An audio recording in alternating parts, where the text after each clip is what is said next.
کرایا حضرت ابراہیم کا۔ اللہ تعالیٰ نے فرمایا کہ وہ اللہ کے سچے نبی تھے۔ انہوں نے چچا سے کہا کہ اے چچا، ایسوں کو کیوں پوچھتا ہے جو نہ دیکھ سکتے ہیں، نہ کچھ سن سکتے ہیں اور نہ کچھ تیرے کام آ سکتے ہیں۔ مختلف اقسام کے بت جن کو یہ لوگ پوچھتے تھے، اور نمرود کی جھوٹی بادشاہی کا ناقوس بجتا تھا۔ حضرت خلیل اللہ نے اپنے چچا کو سمجھایا کہ میرے پاس ہدایت کا چراغ ہے، روشنی ہے، آپ کے پاس نہیں ہے۔ میرے پیچھے چلو گے تو منزل ہدایت ملے گی، ورنہ شیطان تمہیں بھٹکا دے گا۔ تو چچا نے بات سننے کی بجائے، قبول کرنے کی بجائے، ہدایت لینے کی بجائے الٹا کہا کہ اے ابراہیم، تم میرے خداؤں سے منہ پھیرتے ہو، اور اگر تم میرے خداؤں سے منہ پھیرنے کا عمل جاری رکھا اور اس رویے سے اور طرز عمل سے باز نہ آئے تو میں تم پر پتھراؤ کروں گا اور ایک زمانہ دراز تک تم سے لا تعلق ہو جاؤں گا۔ کہا بس تجھے سلام ہے۔ یہ سلام متارکت، اچھا بابا سلام، اس کا مطلب یہ ہوتا ہے چھوڑنے کا سلام۔ حضرت خلیل اللہ نے کہا اپنے چچا کو کہ میں نے حجت پوری کر لی، میں نے تمہیں بتا دیا، لیکن تم سننے کو آمادہ نہیں، اچھا پھر تجھے سلام۔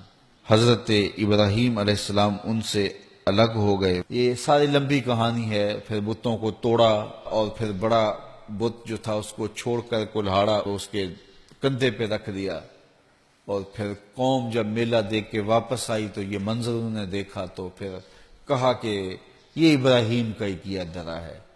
پھر ابراہیم کو بھرے دربار میں بلایا گیا۔ اے ابراہیم، ہمارے ان بتوں کے ساتھ یہ سلوک تم نے کیا ہے؟ حضرت ابراہیم نے کہا ان کے بڑے نے کیا ہوگا، اسلحہ اس سے برآمد ہوا ہے۔ تو پھر کہا اچھا چلو ان سے پوچھ لو کہ تمہارے ساتھ یہ سلوک کس نے کیا ہے۔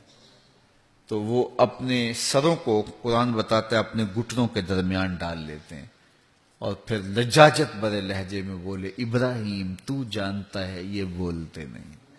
ابراہیم اسی موقع کی تلاش میں اللہ کا پیغمبر کھڑا ہو گیا اور پھر ان کی آنکھوں میں آنکھیں ڈال کے حضرت خلیل نے کلام کیا، اف لکم ولما تعبدون من دون اللہ افلا تعقلون۔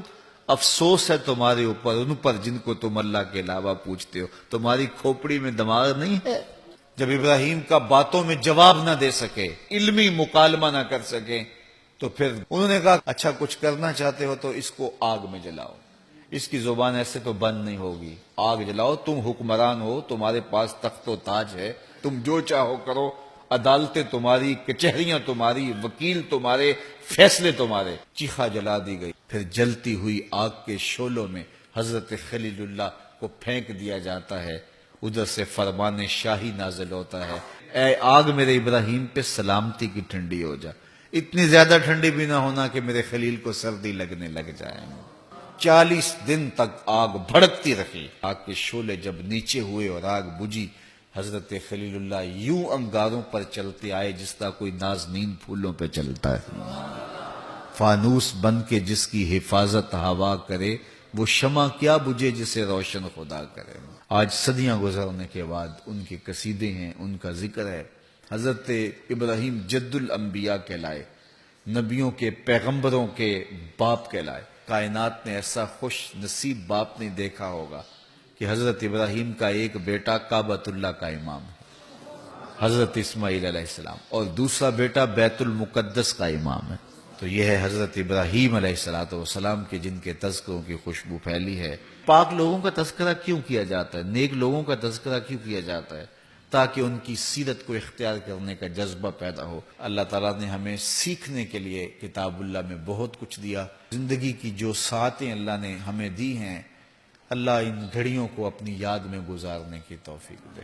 الحمدللہ رب العالمین والصلاة والسلام علی اشرف الانبیاء والمرسلین۔ جو گھڑیاں میسر ہیں مالک تیرے دین کے لیے وقف ہوں، ہم جئیں تو تیرے لیے، مریں تو تیرے دین کے لیے، اور آخری سانس تک تیرے رسول کے وفادار رہیں۔ یہ تھوڑی زندگی جو تو نے ہمیں ودیعت کی ہے،